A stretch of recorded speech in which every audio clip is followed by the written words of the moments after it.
Hello there! In this section, we are going over the category herbs that transform phlegm and stop cough, and we're specifically going over the first section of that category, cool herbs that transform phlegm-heat. So this is a category in Bensky, herbs that transform phlegm and stop cough, and there are actually three subcategories. Cool herbs that transform phlegm-heat, herbs that warm and transform phlegm cold, and herbs that stop coughing and wheezing. So we're just going over the first one. And it may seem kind of weird to put these together, but basically we talk about transforming phlegm and stopping cough because they tend to go together. That phlegm tends to collect in the lungs and it can obstruct the free flow of qi, so that can give us rebellious lung qi like coughing, wheezing, and panting. And then we have some herbs that are good for treating rebellious lung qi like coughing, wheezing, and panting, and it just so happens that some of them also have an action of transforming phlegm and stopping cough. So that's why we put these two together in herbs that transform phlegm and stop cough. So let's start by talking about phlegm. What is phlegm? Well, the Chinese term for phlegm is tan, and this is a pathological thickening of fluids. So we have normal physiological fluids in the body, the Jin-Ye fluids. If these fluids for some reason start to thicken, they can turn into phlegm. However, something we should be careful of is when we talk about phlegm in TCM, we're not just talking about the physical stuff that you cough out. We could say sputum, the sputum that collects in your lungs and you can cough out. So on the one hand, yes, phlegm does mean a substance that collects in the lungs and you can cough out. But when we say phlegm, we can also talk about phlegm accumulating in the stomach. We can talk about phlegm collecting in the flesh or phlegm obstructing the channels, or we can talk about phlegm misting the orifices of the heart. So phlegm can cause a lot of different problems, or phlegm can manifest in a lot of different ways, not just the gunk that you cough out of your lungs. So what does phlegm look like? Well, like most things, the symptoms we're going to see are going to depend on where the phlegm is located in the body. So when we have phlegm in the lung, of course, we're going to see cough, wheezing, a stifling sensation in the chest. Basically, like what we said, the lung is supposed to down bear the qi that you breathe in. You breathe in the qing qi or the da qi of the air, and the lung sends it downward. However, if there's this phlegm obstructing the lung, the qi can't go down, and so it rebels back upward. So we get things like coughing, wheezing, and panting, and then you'll actually cough out this phlegm in physical form. When phlegm is in the stomach, we can get nausea, vomiting, poor appetite, or epigastric distension. Again, basically, phlegm is blocking the movement of qi in the middle jiao, and so it starts to rebel back upwards in terms of nausea, vomiting, and we can actually feel it like epigastric distension. We can also have phlegm in the channels or phlegm in the flesh. This is kind of a weird one. When you go into Bensky, he says phlegm in the channels. When you go to Nigel Weissman, he talks about phlegm collecting in the flesh. I'm going to assume that's kind of the same thing. So when we get phlegm in the channels or phlegm in the flesh, we get nodules like goiter and scrofula. Basically, we have this phlegm, it gets into the channels and it causes some blockage in the channels. And then we get like lumps, like lipomas. Goiter, scrofula are things in the neck. So we're getting nodules. So we can transform phlegm to dissipate those nodules. That's phlegm in the channels. We also have something called plum pit qi, this feeling that there's something in the throat, but you can't swallow it and it's just stuck there. That's a form of phlegm.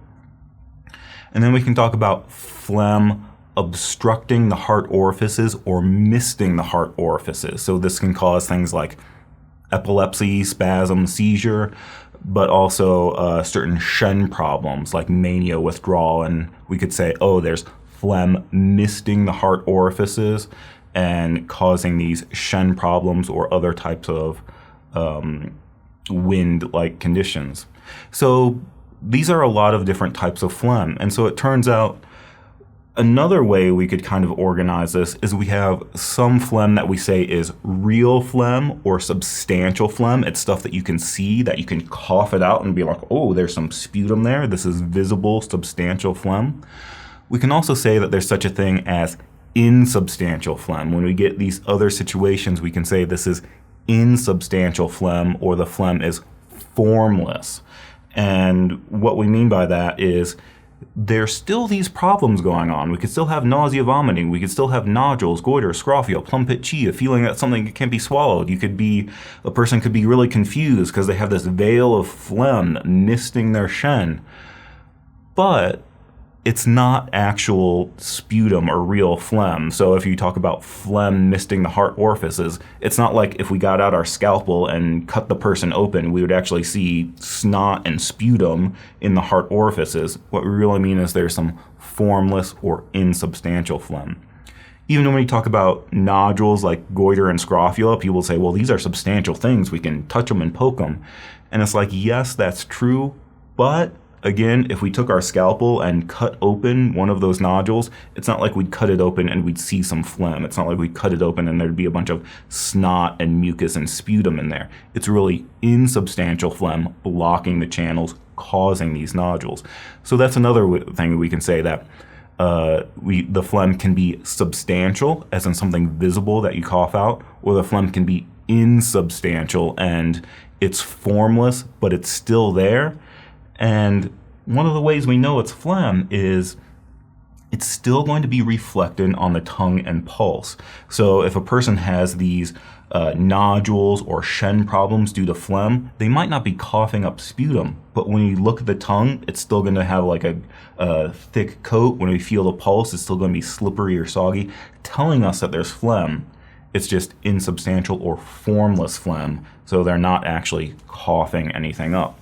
So that's something we're going to want to pay attention to when we look at these herbs, when we go through this category, is some herbs are really good at treating substantial phlegm collecting in the lung that you cough out.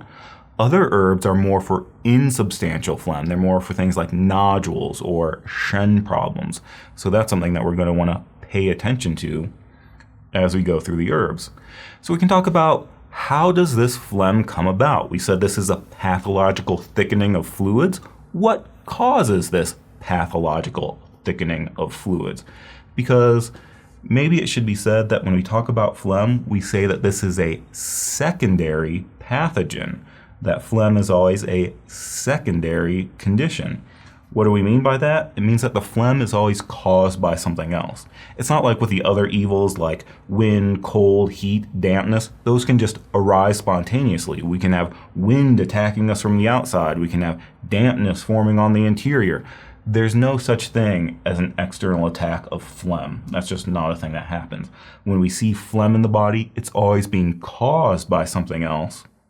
So we're probably going to want to take care of that root cause of what's giving us this phlegm in the body. So it's going to be important to know what are the causes of phlegm, and that's going to help us treat the root problem. So in Bensky, he lists 4 primary causes. He says that spleen qi deficiency can lead to fluid stasis and dampness, which can transform into phlegm. Basically, the spleen is responsible for transforming and transporting the dampness. And if the spleen fails to do that, that dampness can sit there, stagnate, and coagulate into phlegm. I couldn't think of the word for thickening. Coagulate into phlegm. So spleen qi deficiency. If your spleen don't work, the dampness is going to turn into phlegm. We can have heat. The heat thickens and congeals the normal fluids into phlegm. And so this we can think about. Think about you're cooking a stew, and when you let it simmer for a long time, the stew starts to thicken. Well, it turns out the same thing can happen when the fluids in your body. If you have this heat evil in your body that can cook down the fluids and thicken the fluids and cause them to congeal into phlegm. Kidney deficiency can lead to phlegm. So in kidney deficiency, the kidney has something to do with water metabolism. It's supposed to steam the fluid and make sure the fluids are moving. If the kidney fails to transform or metabolize or circulate the water, that water can stagnate, and that water can turn into phlegm. So kidney deficiency is another cause of phlegm. And then another one similar is liver qi stagnation can also cause phlegm. So basically, the liver is responsible for governing free coursing. It's supposed to make sure that the qi is circulating properly. If the qi is not circulating properly, then the fluids aren't going to circulate properly. If the fluids aren't circulating properly, they can stagnate and turn into phlegm. So this is what Bensky, what he lists in his chapter of the causes of phlegm, spleen, qi deficiency. You're not transforming the dampness, so it turns into phlegm. Heat cooks down the fluids, and it turns into phlegm. Kidney deficiency, where you're not metabolizing the water, so it stagnates and turns into phlegm. Liver qi stagnation, when the qi stagnates, the fluid stagnates, turns into phlegm. I might add another one. He doesn't, it's kind of weird he doesn't mention this, but I'd say cold is another cause of phlegm. And maybe he's grouping this with spleen deficiency. I think when he says spleen deficiency, he's not just talking about spleen qi deficiency, he's talking about spleen yang deficiency, and so we can have some coldness. But I think it's good enough to bring up as another cause of phlegm that we can have cold congealing the fluids and thickening into phlegm. So this could be an internal cold. This could also be an external attack of wind cold. When that wind cold gets into the lungs, that cold causes the fluids to congeal. Cold causes things to slow down. Think about that saying. It's like you're as slow as molasses in January. The cold causes things to thicken and slow down, so it causes the fluids to slow down and thicken and turn into phlegm. So I would add in cold as another cause of phlegm, but maybe it actually falls into one of these other categories, but that's something I would think about as well.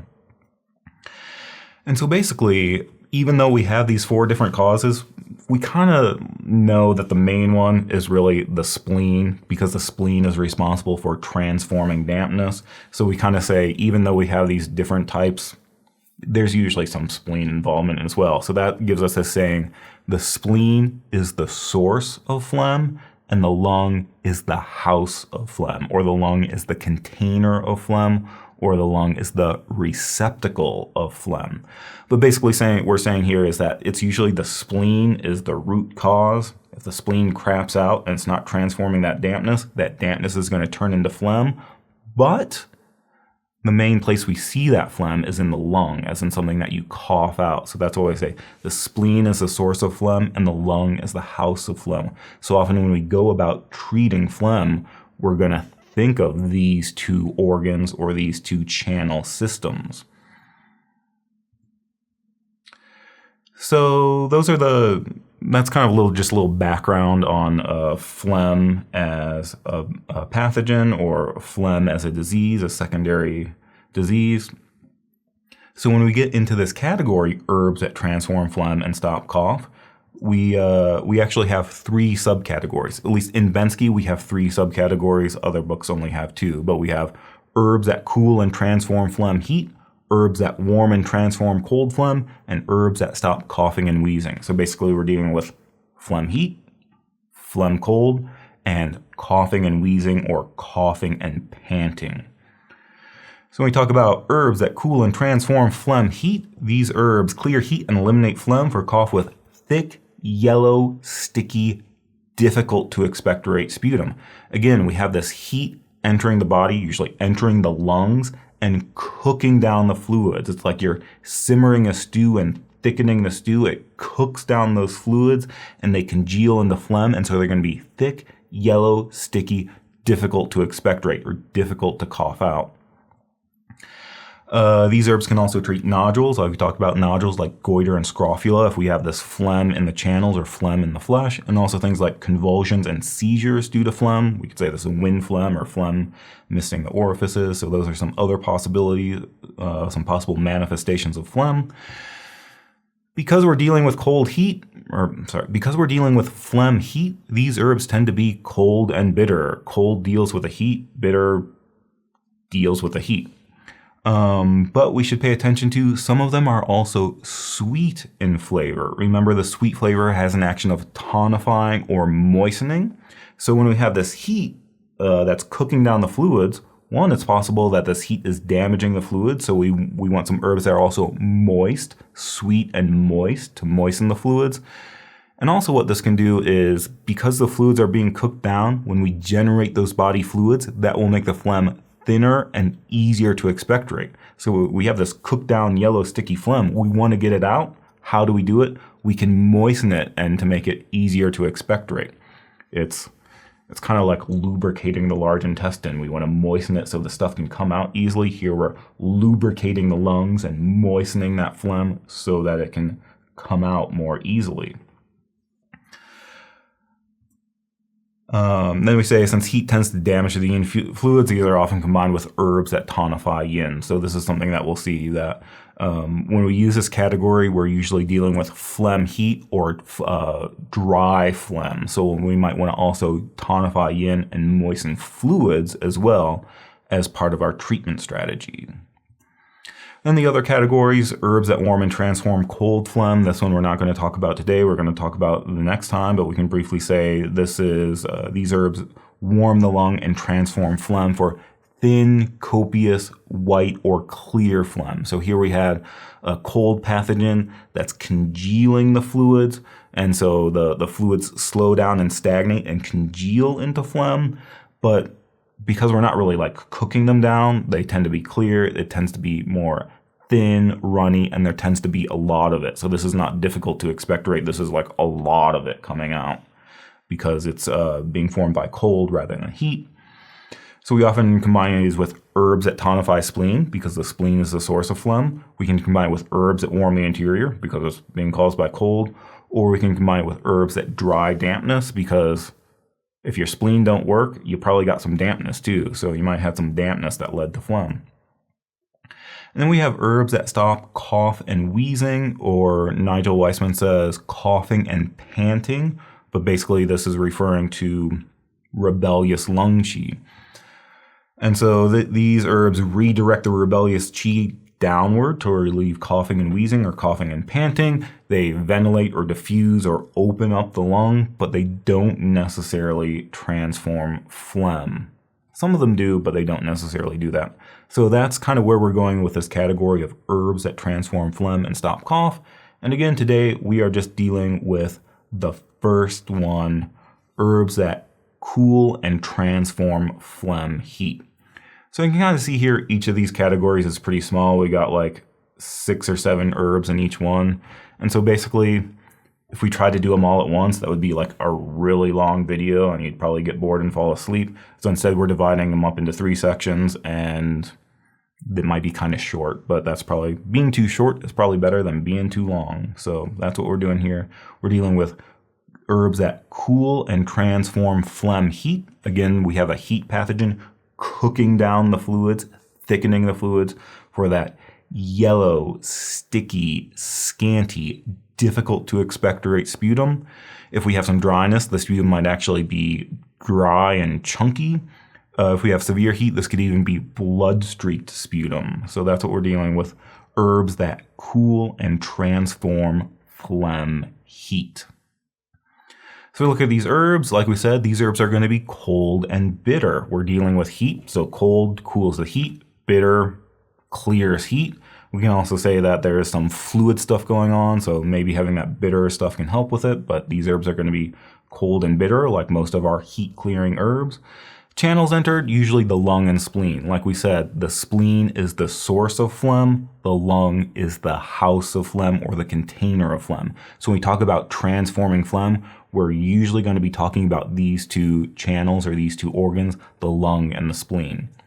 But actually, in this category, we might just say the lung. I think when we're talking about phlegm in general, we talk about the lung and the spleen. When we talk about lung heat, when we talk about phlegm heat, it's usually just the lung that's involved, not necessarily the spleen. So it's not necessarily spleen qi deficiency and dampness leading to that phlegm. It's a heat pathogen entering the lung directly and creating the phlegm. So maybe we should just cross out the spleen and say, for this category at least, we're mostly going to see the lung as the entering channel. So these herbs are Zao Phlegm-Heat, and that's the name of the category. Some other things we can say is that these herbs can also treat scrofula, goiter, like nodules for phlegm obstructing the channels, and also like convulsions or other types of things due to insubstantial phlegm, either blocking the heart orifices, or maybe we could call that wind phlegm. But these herbs treat more than just coughing up sputum, and so we'll see that as we go through these herbs. Some of these herbs are sweet in flavor because they moisten the lung and make the phlegm thinner and easier to expectorate. And we said that before, that we're using that sweet flavor to generate some body fluids, and that will kind of repair the damage that the heat has done to the fluids, but will also moisten the phlegm and lubricate it and make it thinner and easier to expectorate. And because we have this heat damaging the yin, these herbs are commonly combined with herbs that tonify yin. So I guess I just repeated everything that was on that previous slide. So there you go, you got it twice. So our first herb in cool herbs that transform phlegm heat is Qian Hu Pusidani radix. Qian Hu Pusidani radix. Qian Hu. So we're in the category herbs that treat phlegm heat. So this herb treats phlegm heat. However, we usually specifically say it downbears qi and transforms phlegm heat. And this is pointing to a dual action of we're both transforming the phlegm, but we're also treating the coughing and wheezing, or we're also treating the rebellious lung qi. So when you talk about herbs that transform phlegm and stop cough, Qian Hu is actually doing both. It's transforming the phlegm and stopping cough. So cough with thick, yellow, sticky, difficult to expectorate sputum. So pretty straightforward, Qian Hu. Also, what we say about Qian Hu is it has an action of releasing the exterior. So if we have a wind heat invasion, Qian Hu can also release the exterior, again for cough due to wind heat invasion. So if you have wind heat and it's obstructing the flow of qi in the lung, causing cough, turns out Qian Hu is going to do both. It's going to release the exterior and downbear the qi to stop cough.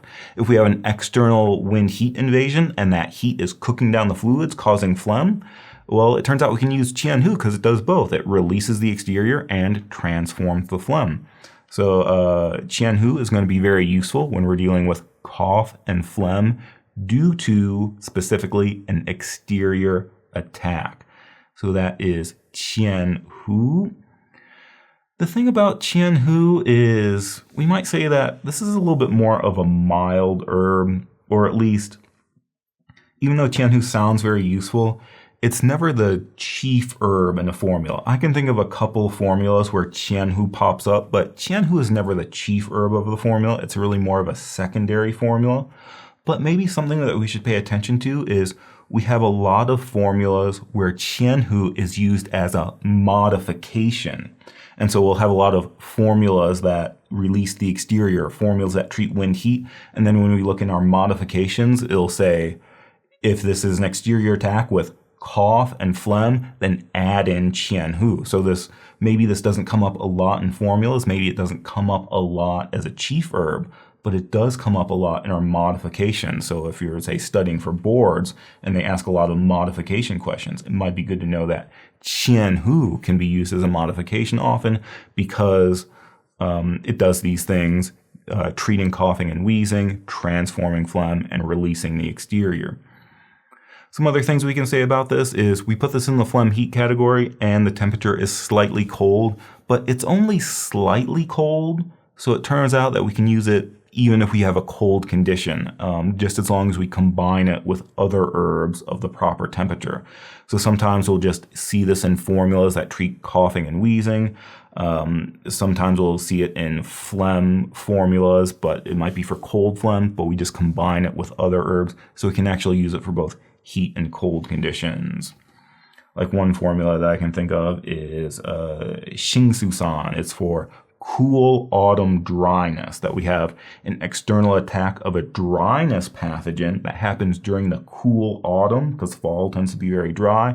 And so when that dryness gets in the lung, it can obstruct the smooth flow of lung qi, giving us cough, or it can dry out the fluids and cause phlegm. And that's an example where we're using Qian Hu due to a dryness pathogen, but it's a cool dryness. But we can still use Qian Hu. We just combine it with other warming herbs. Like we said, the center is a lung channel because that's where the phlegm is. So it's also treating rebellious lung qi, so it better enter the lung channel. Bitter and acrid. Remember, the bitter flavor also has a downward direction, so we're down bearing that qi using the bitter flavor, and then we're using the acrid flavor to release the exterior. So it makes sense that we're both bitter and acrid. Bitter to clear the heat, bitter to down bear the lung qi, acrid to ventilate the lung, and acrid to release the exterior. As for the name of this herb, Qian Hu literally means before the barbarians, but it's likely that name just, it used to mean something else. I think Qian, there's a different character that means to wash away or to clean or to wash away filth. So Qian Hu was washing away this turbid filth, but then somebody copied the character wrong and it became this Qian. And then Hu means barbarian, and usually that just refers to when an herb comes from outside of China, they call it a foreign herb or a barbarian herb. And so we've seen that come up a few times before with herbs like Chai Hu is barbarian twig or twig of the northerners, or Hulu Ba is another one that Hu means foreign or barbarian. And so that just means that the herb wasn't originally from China. So Qian Hu probably doesn't mean a whole lot, but that's Qian Hu. Pusdani radix, I remember Phlegm-Heat. I would remember down bearing the qi to stop coughing and wheezing, and I would remember releasing the exterior. So those are main actions of Qian Hu, Pusdani radix. Next is Chuan Bei Mu, Fritillaria cerosi bulbus. Chuan Bei Mu, Fritillaria cerosi bulbus. So maybe what we should say first is, really we just have an herb called Bei Mu, and it turns out we have two varieties of Bei Mu depending on where it's grown. We have, if your Bei Mu is grown in Sichuan province, it's called Chuan Bei Mu. If your Bei Mu is grown in Zhejiang province, it's called Zhe Bei Mu. So we have these two different varieties. They have slightly different actions depending on where they're grown. So it's kind of like when you're drinking wine. It not only depends on what type of grape you have, it also depends on where the grape is grown. The soil and the weather conditions can have an effect on the plant. And so that's what we're saying with our Bei Mu. We can just call it Bei Mu, but we have two varieties, Chuan Bei Mu and Zhe Bei Mu. So Chuan Bei Mu is the one from Sichuan province. So Chuan Bei Mu transforms phlegm heat. We're in the category herbs that transform phlegm heat. Chuan Bei Mu transforms phlegm heat. But what we should say specifically about this one is it moistens the lung, and it's good for cough due to lung yin deficiency or cough due to dryness. So like we said, some of these herbs are sweet and moistening, that they moisten the lung, make the phlegm thinner and easier to expectorate. And we can see here with Chuan Bei Mu that the taste is bitter and sweet because it moistens the lung. So Chuan Bei Mu is a very good herb for either cough and phlegm due to dryness, cough and phlegm with some underlying yin deficiency, or just in cases where we want to make the phlegm thinner and easier to expectorate. We can also say that Chuan Bei Mu directs heart fire downward for a stifling sensation in the chest and chest bee. Honestly, I would just ignore it. That's not really a major function. That's just something that is put in the commentary of, and Bensky includes it in his commentary. Most books don't include that as a major function. I really think the only reason I put this here is because we say the entering channels are the heart and the lung, and somebody was asking me, why does it enter the heart channel? And it turns out it has this obscure function that it can direct the heart fire downward and help with stifling in the chest. But I wouldn't worry about that one too much. Chuan Bei Mu, we can also say dissipates nodules, or nodules due to phlegm heat or phlegm fire. So things like sores, swellings, scrofula, breast abscess. Again, we said there's phlegm heat in the channels causing these nodules, sores, or abscesses. So that is Chuan Bei Mu. Like we said, it's sweet in flavor because it has this moistening action. So that's why we remember about Chuan Bei Mu is that it transforms phlegm heat, thick, yellow, sticky, difficult to expectorate sputum, but also has a good moistening action. And so this is the one that when we're dealing with cough, or especially if we're dealing with lung yin deficiency, one sort of folk remedy we have is steamed pear or steamed Asian pear. That steamed pear can also have this action of clearing lung heat and stopping cough. And so this is a folk remedy that we can steam this pear and then grind up our Chuan Bei Mu. This motion is supposed to be a mortar and pestle. Grind up your Chuan Bei Mu and then sprinkle it on top of the pear, and then you steam it like in a bamboo steamer, and that can be like a folk remedy or a food therapy. The problem with this, however, is I don't know if this is just a recent thing or I don't know if this is still the case. It turns out Chuan Bei Mu is like stupid expensive. It's really expensive. So normally when you go online and you order herbs from your supplier, usually they sell herbs either by the pound or by the 500 grams, depending on whether they like to use American or metric.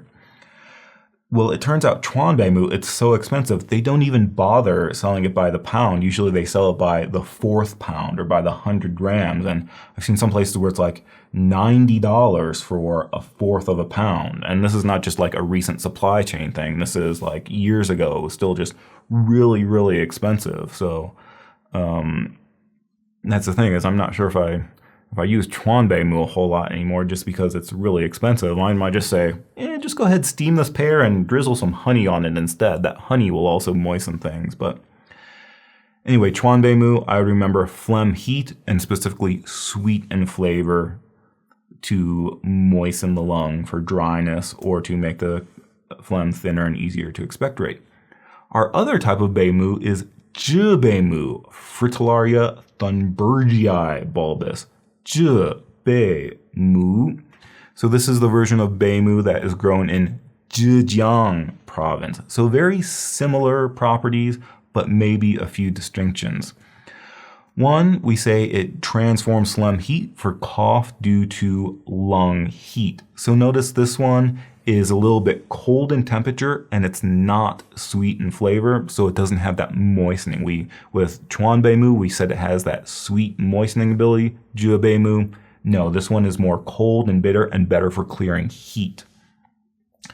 Then we also say it dissipates nodules, especially for nodules on the neck like goiter and scrofula. And I would say this one, it has a stronger action of dissipating nodules. So Chuan Bei Mu, yeah, it's okay. Zhe Bei Mu is the one we would go to. If you're treating nodules and you have a choice between the two, definitely go to Zhe Bei Mu for nodules. So again, if we wanted to compare these two, with Chuan Bei Mu, we said it transforms phlegm heat, but it's good for moistening. It's sweet and moistening. Whereas Zhe Bei Mu is not sweet and moistening. It's more bitter, it's more cold, it's better for heat. With Chuan Bei Mu, we said it's slightly cold. Zhe Bei Mu is straight up cold, so it's colder in temperature, better for heat. And then when we talk about dissipating nodules, we would definitely say that Zhe Bei Mu is better. So back in the day, I was trying to think of a way to remember the difference between Chuan Bei Mu and Zhe Bei Mu, and the best I could come up is Zhe Bei Mu is good for nodules. So if you have a lot of zhe in your nodules, Zhe Bei Mu is for nodules. And I thought that sounded kind of silly, but it was the best I could come up with. And it turns out I still remember it that way. Zhe Bei Mu is good for nodules.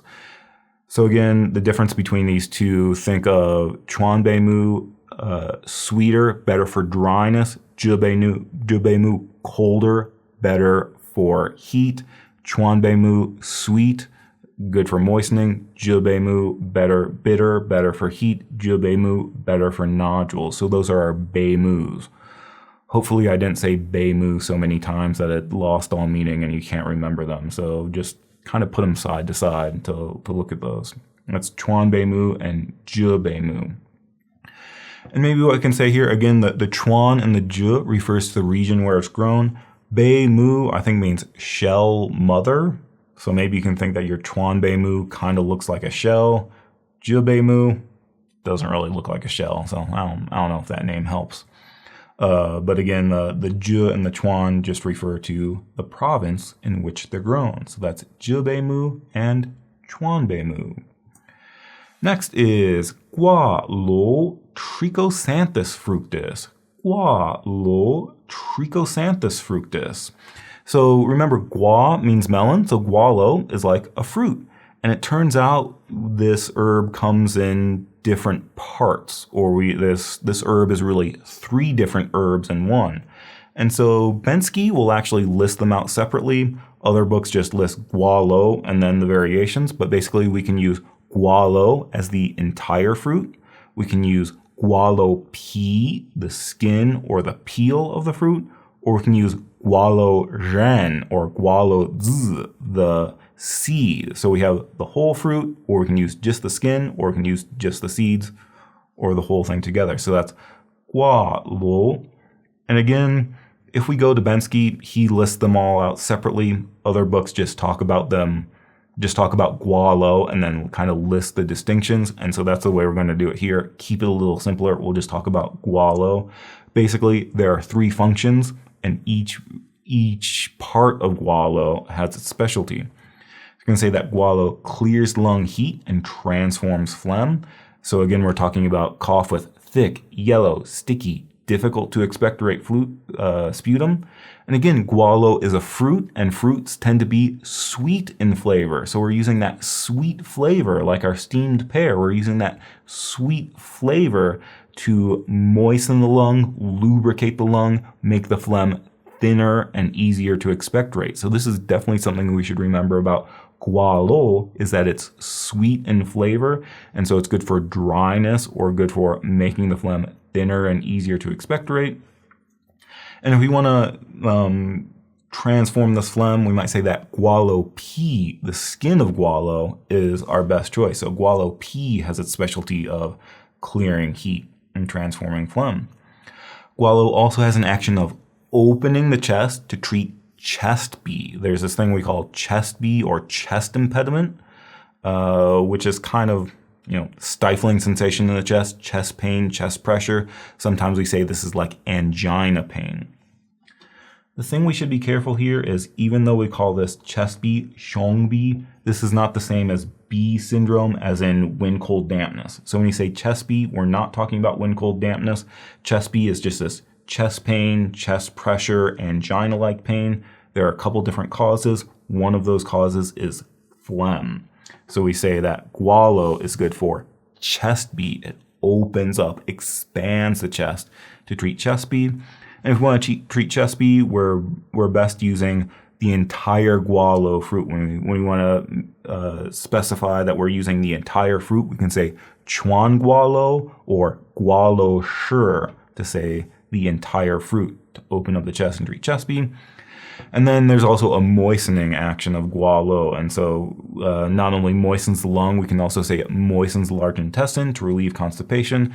And of course, the seed is going to be best for this. We talked about this in our downward draining and our moist laxative category, that we have a lot of seeds like ren or zi, a lot of seeds that, because they're seeds, because they're kernels, they're oily, and so they lubricate the large intestine. So we might not ever use Gua Lou by itself, but it's very possible that if we're dealing with a phlegm heat condition, it's not only drying out the fluids in the lung, it's probably also drying out the fluids in the large intestine, giving us constipation. So we use Gua Lou Ren, and we're taking care of both at the same time. So this is like we're taking care of the yin-yang pair, or the internal-external pair. We're moistening the lung and moistening the large intestine. So that is Gua Lou Trichosanthus fructus. And so again, Gua means melon. Lou, I think, is just the name of the plant. So maybe that can help you remember Gua means melon. So this is a fruit and it's sweet. And maybe we can also point out that this is Trichosanthus fructus. Earlier we learned in herb Trichosanthus radix. Trichosanthus radix was Tianhua fen From the drain the fire category, herbs that clear heat and drain fire, herbs that drain fire, we learned Tianhuafen, Trichosanthus radix. And remember, Tianhuafen was very good for clearing lung heat and generating body fluids, moistening the lung, and that was the root. Here, Gua Lou is the fruit of that plant, and it's also good for clearing heat in the lung, but specifically for transforming phlegm. So those are the things we should know about Gua Lou, that it clears heat, transforms phlegm for cough with thick yellow sputum, but it's sweet in flavor, and we might use Gua Lou P when we specifically want to transform phlegm. It opens up the chest. For chest B, chest depression, we want to use the entire fruit, and to moisten the large intestine, we want to use the seed. The zhen or the z are especially good for moistening. And it turns out each part of Gua Lou has a slightly different dosage range. I don't know. I wouldn't worry about that too much, but that's just a thing that sometimes it's a slightly different dosage range depending on which part you use. So that is Gua Lou Trichosanthus fructus. Next is Zhu Ru Bambusi Caulis Intinium. Zhu Ru, Bambusi Caulis Intinium. Zhu Ru is bamboo shavings. Turns out the character Zhu means bamboo. So this is bamboo shavings. So for Zhu Ru, of course, we're in the category herbs that transform phlegm heat. So Zhu Ru is good for transforming phlegm heat. So on the one hand, we can say, yes, this is good for our normal phlegm heat. So cough with thick, yellow, difficult to expectorate sputum due to this heat in the lung, cooking down the fluid. So we can say that Zhu Ru does treat this heat in the lung, thick, yellow sputum. But what's interesting about Zhu Ru, and maybe what makes it stand out, is it's also good for gallbladder phlegm, or we can say phlegm due to gallbladder and stomach heat, or phlegm due to gallbladder and stomach disharmony. And that's a little bit interesting. That really stands out because you're like, what is gallbladder phlegm? Or what is phlegm due to gallbladder and stomach disharmony? How does that happen? So it's a little bit weird, but really, I think the simple way to describe it is I put it down here. This is how my Chinese teacher explained it to me. And when we talk about gallbladder phlegm, we're talking about two things. One, with gallbladder phlegm, the phlegm tends to be copious rather than scanty. Remember when we talked about phlegm heat, we usually said that heat cooks down the fluids and makes it scanty or difficult to expectorate. Well, with gallbladder phlegm, it's still gonna be thick and yellow, but it's gonna be more copious rather than scanty. There's a lot of it instead of being cooked down. But number two, the important thing is that gallbladder phlegm also comes with some type of Shen disturbance as well, usually like irritability or insomnia. So if we have like some phlegm that's causing difficulty sleeping, we might say, oh, that's gallbladder phlegm, or that's gallbladder heat or a gallbladder stomach disharmony leading to phlegm, and that's why you can't sleep. So that's what we mean when we say gallbladder phlegm or phlegm due to gallbladder and stomach heat. And then this is another thing that I think this is not in the book, but something that my Chinese teacher said that Zhu Ru is especially useful for acute sinusitis, or Biyuan, that's deep source nasal congestion or acute sinusitis. So that's just an application that I thought was kind of neat. So I put it in there, even though it's not in a textbook. So if you're strictly following the textbooks, you can forget about that one.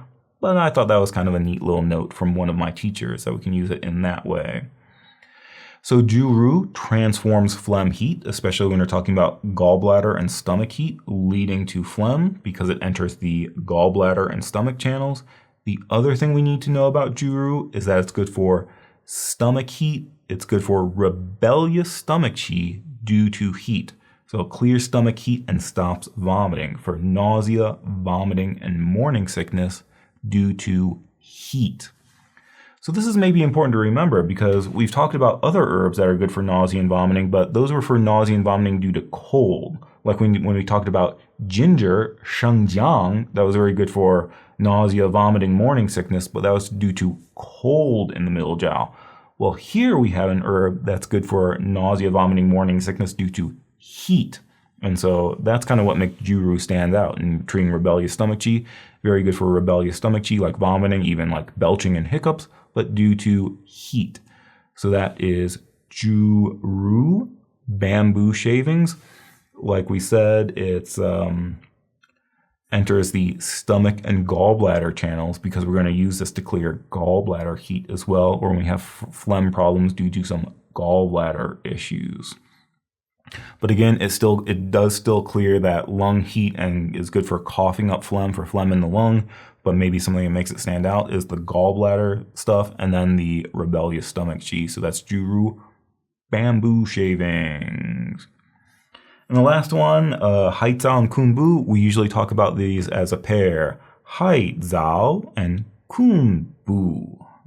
I'm not very good with my tones, but Hai Zao, when we have 2 third tones in the row, the first one changes to a second tone. So we say Hai Zao and Kun Bu. So sargassum and eclonii thallus. Hai Zao and Kun Bu. So Hai Zao and Kun Bu, these are both seaweeds. They have very similar functions, so we tend to talk about them together. Sometimes they're used together as paired herbs, as a Dui Yao pair. So it makes sense to just talk about them together rather than individual herbs. So Hai Zao, we're in the category of herbs that transform phlegm. So Hai Zao transforms phlegm. But what we should be careful about Hai Zao and Kun Bu is they're not for substantial phlegm. Hai Zao and Kun Bu are not used for cough with thick yellow sputum. Hai Zao and Kun Bu are used for insubstantial phlegm only. So not real phlegm that you cough up. This is more for like phlegm in the channels, especially phlegm causing nodules such as goiter and scrofula. So Hai Zao, we can say it dissipates nodules, or we can say it softens hardness for these hard nodules and gets rid of it that way. So Hai Zao Kun Bu, not for cough with yellow sputum. Hai Zao and Kun Bu are for dissipating nodules. We can also say Hai Zao and Kun Bu are for Shan disorders. Shan is mounting pain or bulging disorder. Shan disorder, especially if you have especially for Shan disorders involving the scrotum and testicles. So swollen, painful testicles, go to Hai Zao and Kun Bu. We can also say that Hai Zao and Kun Bu promote urination to treat edema, especially for like, say, leg qi, swelling of the legs, beriberi. But yeah, they promote urination to treat edema. So that's Hai Zao and Kun Bu. What we should pay attention to is that both of these are salty in flavor. So maybe you can remember Hai Zao and Kun Bu are seaweeds. They come from the ocean. The ocean is salty, and the salty flavor helps soften hardness and dissipate things. So that's why we're saying phlegm nodules such as goiter and scrofula, we're using the salty flavor to soften hardness and dissipate accumulation. So that's Hai Zao and Kun Bu.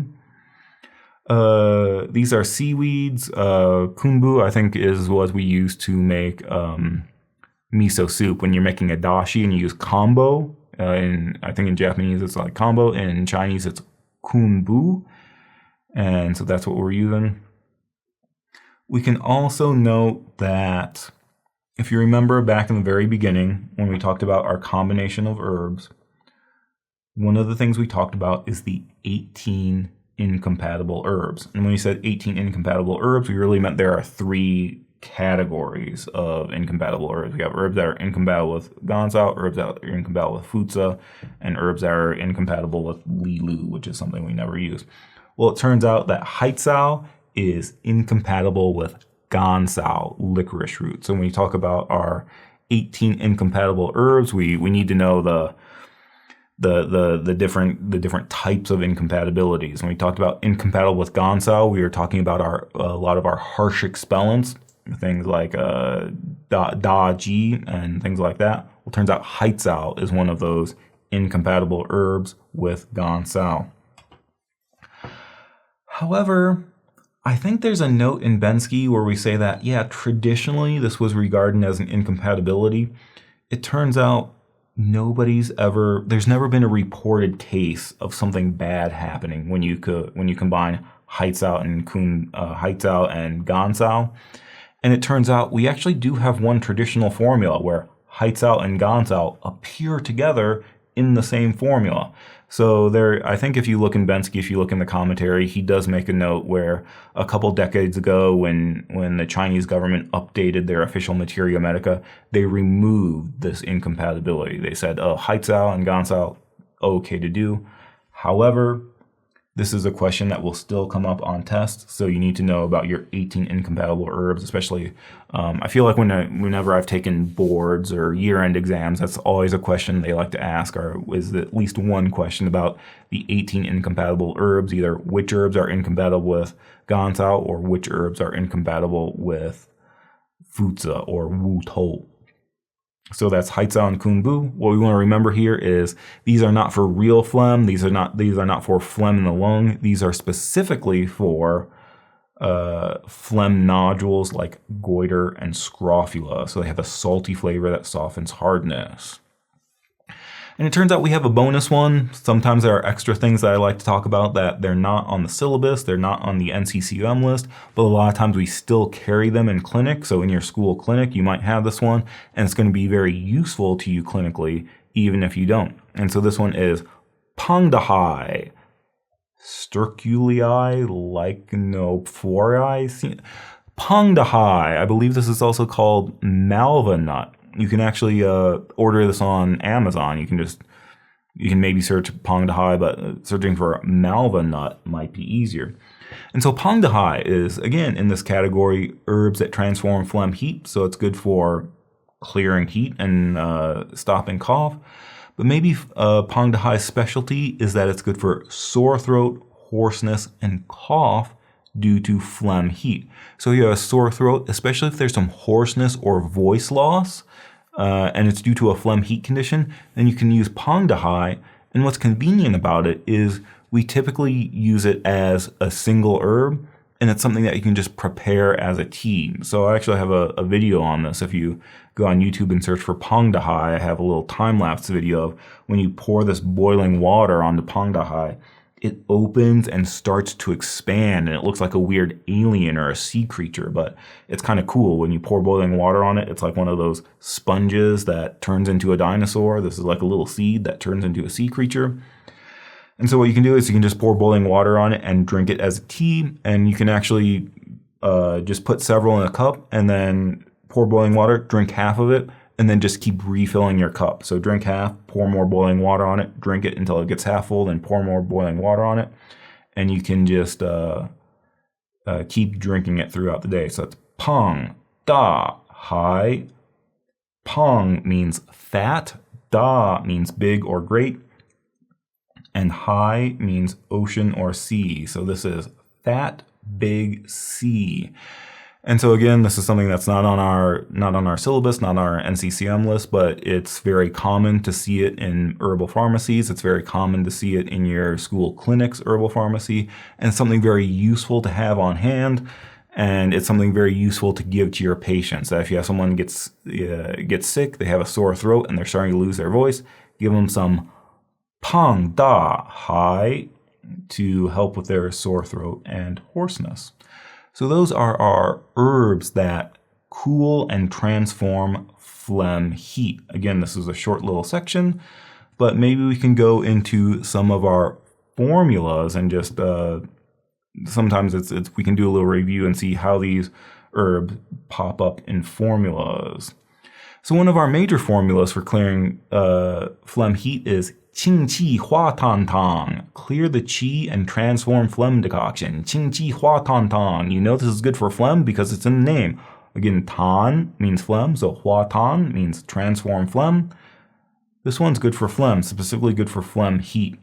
And this one we'll come back to because there are actually a lot of interesting things going on here. So maybe at the end of this section, when we've gone through all of herbs that transform phlegm and stop cough, we can say some more things about here because we got Danan Xing in here, we got Banqiao, we got Xingren here. There's some interesting things going on here. So we'll come back to this at the end. But again, this is for phlegm heat, so cough of thick, yellow, difficult to expectorate sputum, focal distension and fullness in the chest because you got this phlegm in your lungs, so you feel fullness in the chest, nausea, The tongue is red with a greasy yellow coat. So it's red because of the heat. A yellow coat, a thick yellow coat, tells us that it's phlegm heat. Our pulse is rapid and slippery. Rapid because of the heat, slippery because of the phlegm. So this is telling us we're dealing with phlegm heat, and we can use Jing Qi Hua Tang Tang. And here we're using Gua Lou. One of our forms of Gua Lou is Gua Lou Ren, specifically for phlegm heat. So this is an example of a phlegm heat formula where our Gua Lou shows up. But again, let's come back to that later because there's some interesting things going on here. Another formula we can see pop up is Bei Mu Gua Lou Tang, Fritillaria and Trichosanthus fruit. Bei Mu Gua Lou Tang. So here, this is for dryness in the lung causing phlegm. So we have cough with deep-seated, difficult to expectorate sputum, wheezing, because again, there's this dry pathogen obstructing the flow of qi. So we have wheezing or panting and a dry, sore throat. Here, the tongue is red and dry. So we're dealing with dryness. So the tongue is dry. And here it's interesting, we have two of our herbs, Chuan Bei Mu and Gua Lou. So remember, these are the ones that we said they're not only bitter in flavor, they're also sweet in flavor because they have a moistening action. So Chuan Bei Mu, between Zhe Bei Mu and Chuan Bei Mu is the one that's sweet and moistens the lung, especially good for dryness and yin deficiency. Gua Lou is a fruit, so it's sweet in flavor, good for generating fluids to make the phlegm thinner and easier to expectorate. And Gua Lou is Trichosanthus fructus. Here we're also using Tianhua Fen, Trichosanthus radix, to again clear lung heat and moisten the lung. So when we're dealing with dryness causing phlegm, definitely good that we want to use Chuan Bei Mu and Gua Lou because those are the ones that are sweet and moistening. And then we have another Gua Lou formula. This one is my favorite to say in Chinese, Gua Lou Xie Bai Bai Jiu Tong. I think my favorite single herb to say in Chinese is Bai Hua Shi Shi Zao. From our heat toxicity category, my favorite formula is Gua Lou Xie Bai Bai Jiu Tong. And so Gua Lou Xie Bai Bai Jiu Tong, Trichosanthus fruit, Chinese chive, and wine decoction. This is a formula from Zhongzhongjing. We can tell it's a Zhongzhongjing formula because the name of the formula is the name of the ingredients. So Gua Lou Xie Bai Bai Jiu Tong comes with 3 ingredients, Gua Lou, Xie Bai, and Bai Jiu.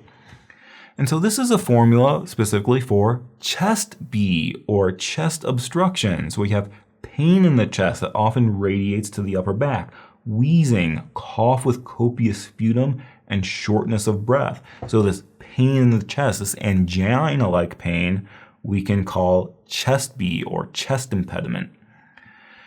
And so it turns out we have a couple different causes. When we talk about chest bee or chest impediment, there are a couple different causes. We can have chest bee due to blood stagnation, and so we'll use herbs that invigorate blood like Dan Shen.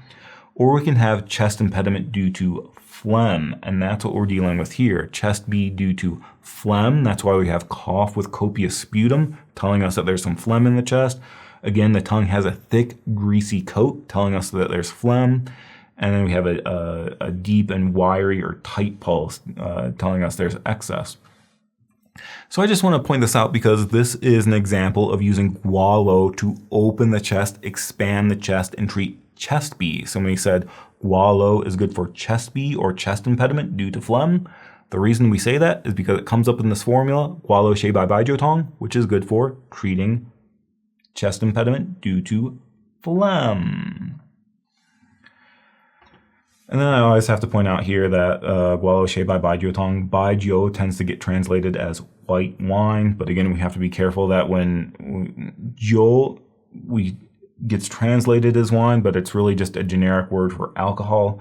And so we can say Huang Jiu, which is more like fermented alcohol, or Bai Jiu, which is more like distilled alcohol. So when we say in Chinese medicine, when you look at these formulas and you see the term white wine, we're not talking about Pinot Grigio. We're not talking about Sauvignon Blanc. We're not talking about a white grape wine.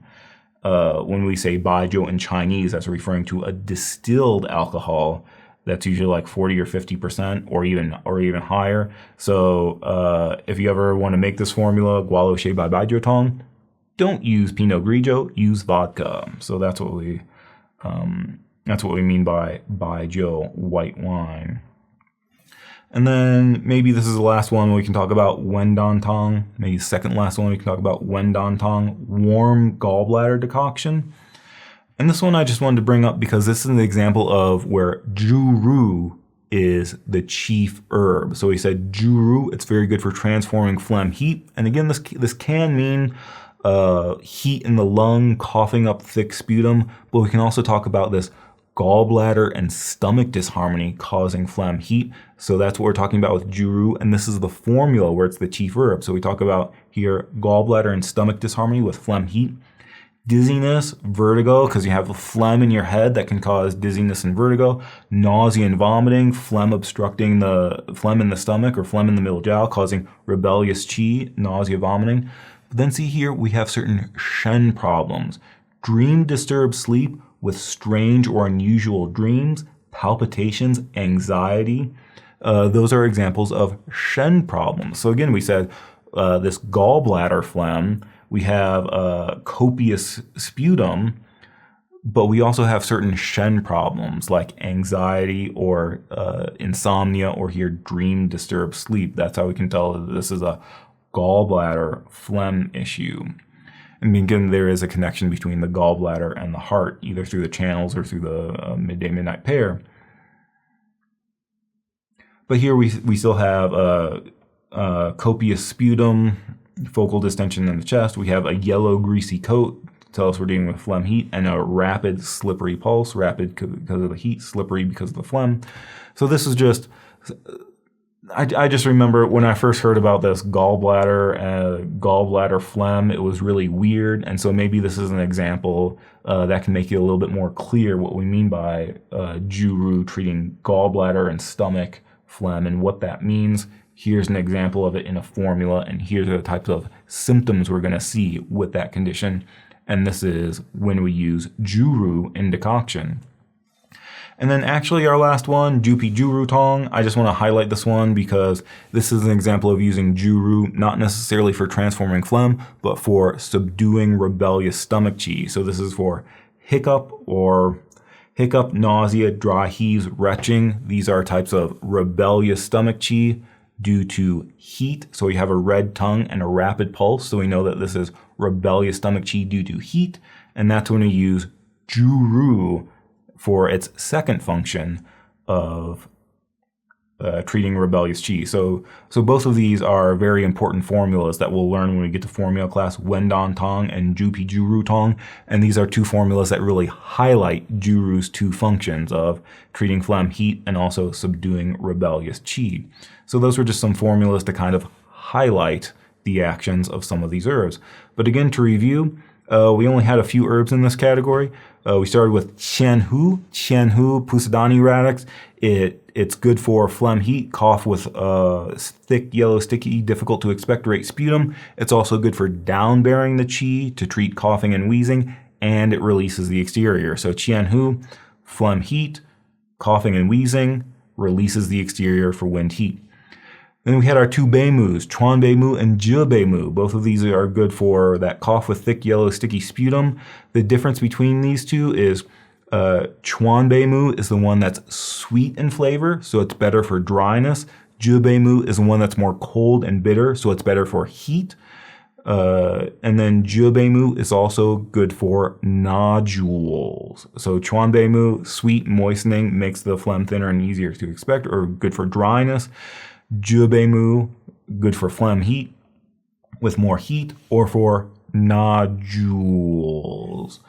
Gua Lou, Trichosanthus fructus. This is a fruit with three parts. We can either use the Gua Lou pea, the peel, Gua Lou zhen, the seed, or Chuan Gua Lou, the entire fruit.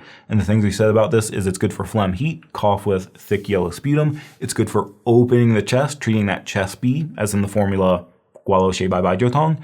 Or it's also good for moistening the large intestine to relieve constipation. So that's Gua Lou. And maybe you can remember Trichosanthus fructus is similar to Trichosanthus radix, Tian Hua Fen, which clears lung heat, but is especially good for moistening. Zhu Ru is bamboo shavings. Zhu Ru is good for gallbladder stomach heat. Maybe you can remember that Zhu Ru is bamboo. Bamboo is green. green is the color of the liver and gallbladder. So maybe that's a way you can remember that Zhu Ru is specifically good for these gallbladder things. So Zhu Ru, gallbladder stomach heat, so that copious phlegm with some Shen disturbance, but also good for subduing rebellious stomach qi like nausea, vomiting, hiccup, retching, as in the formula Zhu Pi Zhu Ru Tong. And then finally, Zao Kun Bu, those are two seaweeds. Zao and Kun Bu are not for coughing up sputum. Zao and Kun Bu are good for nodules like goiter and scrofula, so they're good for insubstantial phlegm. So those are our herbs that cool and transform phlegm heat. So this was our first category in herbs that transform phlegm and stop cough. Later we'll do the next two sections. We'll do herbs that warm phlegm cold, and we'll do herbs that stop coughing and wheezing. So those will be up next. But those were our herbs that transform phlegm heat. As always, special thank you to the Patreon members for supporting the channel, supporting the website. We make these videos and they're just up on YouTube. They're ad-free and they're free to everybody. There's notes and flashcards that are free to everybody. And so this is only possible thanks to the support of people like you, either joining the Patreon and donating through Buy Me a Coffee, or the people buying courses like the single herb review course or the formula review course. Because of you, you are what makes this possible. So thank you. Again, if you want to download slides or flashcards, those are available at the website, tcmstudy.net. There's no practice test specifically for this category just because it's so small. I think we'll just do one practice test at the end of herbs that transform phlegm and stop cough. I think that's all for today. Thanks, and we'll see you next time.